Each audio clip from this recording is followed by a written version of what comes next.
Capítulo 16. Duz olhou para a cerveja marrom cheia de espuma como se ali houvesse respostas. Não havia. Ele tinha que tomar uma decisão. A costumeira alegria forçada do bordel rodopiava à sua volta, mas ninguém o incomodou, fosse homem ou mulher. Talvez por causa de retribuição desembainhada sobre a mesa à sua frente. Talvez apenas por causa da expressão em seu rosto. Não a machuque. Era isso que Azoth tinha gritado. Como se Durzo fosse capaz de matar uma menina de 7 anos. Que tipo de monstro o garoto achava que ele fosse? Então se lembrou de lhe dar uma tremenda surra, de espancar aquela carne tenra de criança, de fazê-lo perder os sentidos até Drake derrubar a porta e contê-lo. Quase havia matado o conde por causa disso, e estava completamente fora de si. Mas ele lhe lançara um daqueles olhares, maldito fosse Drake e seus malditos olhares santos. Aquele azul incandescente. Maldição. Maldita fosse toda a magia. Naquele clarão azul sobre retribuição, sua espada, Durzo tinha visto a esperança morrer. Ela definhava desde a morte de Vonda, mas aquele azul fora uma porta que havia se fechado para sempre. Significava que Azoth era merecedor de uma forma que Durzo não era, como se todos os seus anos de serviços de nada valessem. O garoto estava tirando dele o que o tornava especial. O que restava para Durzo Blin? Cinzas. Cinzas, sangue e nada mais. De repente, retribuição lhe pareceu uma zombaria. Retribuição? Dar às pessoas o que elas merecem? Se eu fizesse mesmo isso, enfiaria essa maldita espada na minha própria garganta. A última vez em que havia chegado tão perto da loucura foi na época da morte de Vonda, 4 meses e 6 dias antes. Com um suspiro, fez a cerveja girar no copo, mas não a bebeu. Haveria tempo suficiente para isso mais tarde. Depois que tomasse a sua decisão, precisaria de uma dose. Precisaria de 12 doses. Ele bebia muito com Vonda. Isso deixava a irmã dela uma fera. A relação como um todo deixava Mamaka uma fera, claro. Ela havia proibido Durzo de encontrar a inocente caçula. Havia proibido Vonda de encontrar o derramador. Tão inteligente em outros quesitos, Mamaka provavelmente contribuíra mais do que qualquer outra pessoa para fazer o relacionamento ganhar fôlego. Cercado por carne fácil, Durzo ficou subitamente intrigado com a irmã mais nova de Gvinveri. Quis descobrir se a parte da virgindade era uma farsa ou não. Era. Ele ficou decepcionado, mas tentará disfarçar. De todo modo, isso era uma hipocrisia e a moça tinha diversos outros mistérios. Vonda nem sempre o tratava bem, mas pelo menos não o temia. Ele não achava que ela o compreendesse o suficiente para temê-lo. Parecia apenas deslizar pela superfície da vida, enquanto os outros tinham que mergulhar nas águas do esgoto. Durzo tampouco a compreendia, e isso fascinava. Quando seu caso começou, ele poderia ter guardado o segredo. Do jeito que conhecia a agenda de Gvinveri, os dois poderiam ter passado anos se encontrando em segredo. Mesmo com a intuição de Mamaka, Durzo sabia se mostrar inescrutável. Mas não foi assim que as coisas tinham acontecido. Vonda havia contado à irmã. De certo anunciado logo, se Blink bem a conhecia. Talvez tivesse sido um pouco insensível, mas Vonda não sabia o que estava fazendo. Acabe com isso agora, Durzo Blink, Gvinveri tinha lhe dito, com toda a calma. Ela vai destruir você. Eu amo a minha irmã, mas ela vai ser a sua ruína. Eram só palavras. Palavras para ela conseguir o que queria, como sempre. Com todo o poder que tinha, ficava uma fera por não ser capaz de governar a vida dos que realmente desejava governar. Estava certa, claro. Talvez não da forma como havia falado, mas estava. Mamaka sempre o entendia melhor do que qualquer outra pessoa. Ele a entendia também. Eram um espelho um do outro. Dvinveri Kirena teria sido perfeita para Blink se ele conseguisse amar o que via no espelho. Por que estou pensando nisso? Isso faz parte do passado. Havia uma escolha a ser feita: criar o garoto e ter esperança ou matá-lo? Esperança. Certo. Esperança são as mentiras que contamos a nós mesmos em relação ao futuro. Ele já tivera esperança. Já se atrevera a sonhar com uma vida diferente, mas quando havia chegado a hora. Pensativo, Galan Starfire? Perguntou um bardo Ladeshi, sentando-se em frente a Durzo sem esperar ser convidado. Estou decidindo quem matar. Se me chamar assim outra vez, Aristarchus, vai para o topo da lista. O bardo sorriu com a segurança de um homem que sabe ter dentes brancos e perfeitos. Pelos anjos da noite. Estamos muito curiosos em relação ao que vem acontecendo nos últimos meses. Você e a sociedade podem ir para o inferno, disse Durzo. Acho que gosta dessa atenção, Durzo Blink. Se quisesse, estaríamos mortos. Ou será que você respeita mesmo esse tal código de retribuição? A sociedade tem debatido bastante essa questão. Vocês continuam brigando pelas mesmas questões, é? Não tem nada melhor para fazer? Falar, falar e falar. Por que não fazem alguma coisa produtiva, para variar? Estamos tentando, Durzo. Na verdade, é por isso que estou aqui. Quero ajudá-lo. Quanta gentileza! Você o perdeu, não foi? Indagou Aristarchus. Perdeu ou ele o abandonou? As pedras escolhem mesmo os próprios mestres? Durzo percebeu que girava a faca entre os dedos outra vez. Não para intimidar o Ladeshi, embora tivesse conseguido. Precisava manter as mãos ocupadas. Não era nada. Ele parou. Vou dizer porque nunca fiquei amigo de nenhum de vocês, Aristarchus. Não sei se o seu círculozinho algum dia se interessou por mim ou apenas pelo meu poder. Certa vez, quase me deixei convencer a compartilhar alguns dos meus mistérios, mas entendi que, se compartilhasse com um de vocês, compartilharia com todos. Então me diga, por que eu daria tanto poder aos meus inimigos? É isso que viramos? Perguntou Aristarchus. Inimigos? Nesse caso, por que não nos varrer da face da terra? Você é a melhor pessoa para fazer isso. Eu não mato sem motivo. O medo não basta para me motivar. Talvez isso seja demais para você entender, mas posso ter poder sem usá-lo. Aristarchus coçou o queixo. Nesse caso, você é um homem melhor do que pensávamos.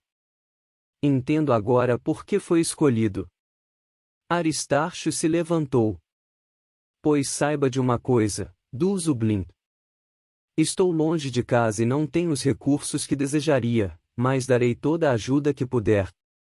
Saber que você julgou a causa justa me bastará como explicação. Tenha um bom dia. O homem saiu do bordel sorrindo e piscando para as putas, que pareceram desapontadas por perder um cliente. O bardo usava seu charme como se fosse uma máscara, constatou Durzo. As máscaras mudam, mas os mascarados permanecem os mesmos, não é? Durzo havia convivido com a escória da humanidade por tanto tempo que via imundície em qualquer coração. Sabia que a imundície existia. Havia escuridão até mesmo no coração de Rimbold Drake. Só que o conde não deixava essa escuridão ditar suas ações, certo? Esse mascarado tinha mudado, ainda que fosse o único. O medo não basta para me motivar, tinha dito ele, ao mesmo tempo que planejava assassinar uma criança.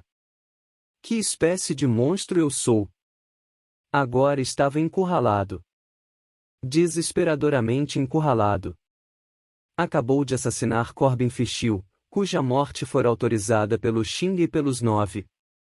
Ele vinha administrando as guildas como se estivesse em Calidor, jogando uma contra a outra, incentivando uma guerra aberta e não fazendo nada para conter sua brutalidade. Os Calidori faziam isso na crença de que os melhores se destacariam naturalmente. Mas o Sakage queria membros, não monstros. Pior ainda, agora havia indícios de que Corbin estava trabalhando para Calidor. Isso era imperdoável. Não o fato de aceitar o trabalho, mas de aceitá-lo sem avisar o resto dos 9. A lealdade tinha de vir em primeiro lugar com o Sakage. A morte fora autorizada e justa. O que não significava que os amigos de Corbin fossem aceitá-la. Durzo já havia matado membros dos 9, mas sempre tomava um cuidado especial para esconder quem fizerá o trabalho. Agora Zod tinha percorrido o local do assassinato pouco tempo antes de o serviço ser feito e bastante tempo depois. Um número suficiente de pessoas sabia ou supunha que Durzo tornou seu aprendiz, e não poderia deixar de vincular as duas coisas. Um trabalho desleixado, diriam. Durzo Blink talvez esteja perdendo a mão. Ser o melhor o tornava um alvo. Aparentar fraqueza dava a todos os derramadores de segunda categoria uma esperança de progredir. Azod não podia saber isso, claro. Ainda não sabia tantas coisas, mas Durzo tinha visto a própria morte naquele clarão azul na lâmina de retribuição. Se deixasse o garoto viver, iria morrer. Mais cedo ou mais tarde. Pronto, assim era. A economia divina. Para alguém viver, outro precisava morrer. Durzo Blink tomou sua decisão e começou a beber. Mestre Blink não veio falar comigo. Não, disse Mamaka. Já faz 4 dias. Você garantiu que ele não estava mais bravo, falou Azor, cerrando os punhos e olhando para a própria mão. Podia jurar que a espada havia atravessado, mas estava tudo bem. No entanto, vários outros lugares de seu corpo doíam, então ele não tinha apenas imaginado a surra. 3. E ele não está bravo. Beba isto. Não. Não quero mais esse troço. Faz eu me sentir pior ainda. Ele se arrependeu das palavras assim que as pronunciou.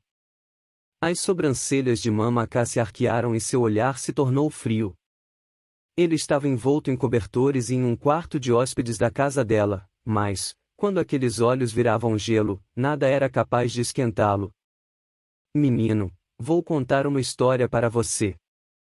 Já ouviu falar na cobra de Ara? Azot fez que não com a cabeça. A cobra tem 7 cabeças, mas sempre que você corta uma, surgem outras 2 no lugar. Sério? Isso existe mesmo? Não. Em Ara eles a chamam de cobra de Ladeshi. É uma lenda. Então por que está me falando sobre ela? Está sendo estúpido de propósito? Como ele não respondeu, ela continuou, se me deixar terminar, vai ver que a história é uma analogia. Analogias são mentiras que os adultos contam. Por quê? Não poder sair da cama tornava Azot petulante. Por que uma pessoa mente? Por que mentiras são úteis? Agora beba seu remédio e calhe a boca, disse Mamaka. Azot sabia que estava abusando, então não perguntou mais nada. Tomou o líquido espesso com sabor de hortelã e anis. No momento, Azot. Kilar, o Sakage tem sua própria cobra de Ara. Você sabe quem é Corbin Fischl? Ele fez que sim. Corbin era o rapaz bonito e intimidador que às vezes aparecia para falar com Jalaliel. Corbin era um dos 9. Administrava as guildas de crianças. Era? Perguntou Azod, quase guinchando. Ele não devia saber que Corbin era importante. 3 dias atrás, Durzo o matou. Quando o tráfico de bebês terminou, o Sakage teve uma oportunidade de recrutar seu próprio exército. Mas Corbin estava permitindo ou incentivando uma guerra entre guildas que vinha dizimando os nascidos escravos. Ele era um espião. O Sacage achava que fosse um espião seurano, mas agora havia a suspeita de que estava recebendo dinheiro de Calidor. Os Calidori o pagavam com ouro seurano, provavelmente para o caso de ele ser descoberto, e também para ele não começar a gastar o dinheiro na hora e chamar atenção para si. Ela fez uma pausa e continuou. Agora que Corbin morreu, os pertences dele foram vasculhados e nada foi descoberto. Se ele era Calidori, era bem mais perigoso do que pensávamos e o Sacage deveria tê-lo capturado e torturado até ter certeza, mas na época pareceu ser mais importante dar um exemplo do que acontece com quem administra mal os empreendimentos do Sacage. O problema agora é maior. Não achamos que Corbin tenha exercido a função por tempo suficiente para cultivar qualquer lealdade a Calidor nas guildas. Crianças de rua não ligam muito para de onde vêm suas refeições. Mas o fato de Calidor se esforçar para dominar as guildas nos informa que eles estão pensando a longo prazo. Como podem ter certeza de que ele não era só a pessoa mais fácil de ser subornada no Sacage? Mamaka sorriu. Não podemos. Neste exato momento, Calidor está sufocando algumas rebeliões, e as coisas não têm corrido nada bem para o lado deles. Mas o Deus Rei tem a reputação de nunca jogar para perder e o meu palpite é que ele acha que talvez demore anos até estar pronto para atacar o sul. Quando isso acontecer, Cenária cairá com o mais suave dos golpes. Se ele estiver controlando o Sacage, dominar a cidade vai ser fácil. Nosso problema é que, se ele conseguiu recrutar um homem de cargo tão importante quanto Corbin, é bem possível que haja dezenas de outros. As demais cabeças da cobra podem surgir a qualquer momento. Qualquer um da nossa confiança pode estar trabalhando para Calidor. Por que isso é problema nosso? Perguntou Azot. É problema nosso porque eu também sou um dos 9, Kilar. Sou a senhora dos prazeres. O queixo de Azot caiu. Antes, os Sacage sempre foram uma coisa perigosa, imensa e distante.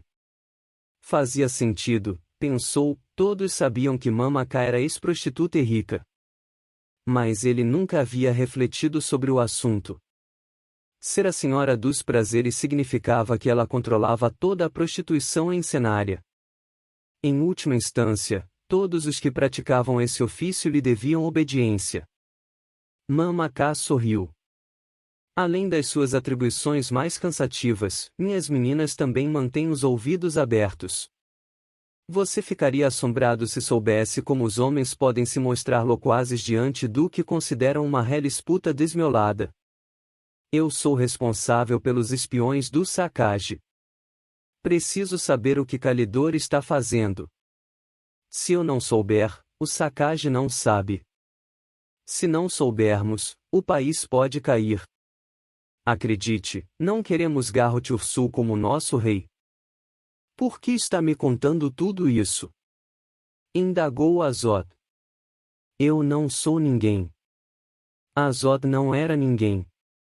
Você está prestes a virar Kilar Sterne. E acho que é mais esperto do que Duzo quer admitir. Estou contando isso porque precisamos de você do nosso lado. Azot foi burro por passear pela cidade no outro dia e isso talvez custe a sua vida ou a de Durzo. Se soubesse o que estava acontecendo, não teria ido às tocas. Fez uma coisa errada, mas Durzo não deveria ter dado uma surra em você por ter tomado uma iniciativa. Na verdade, sem dúvida ele está arrependido, embora jamais vá pedir desculpas. Aquele homem não sabe reconhecer quando está errado. Precisamos que você seja mais do que um aprendiz, Kilar.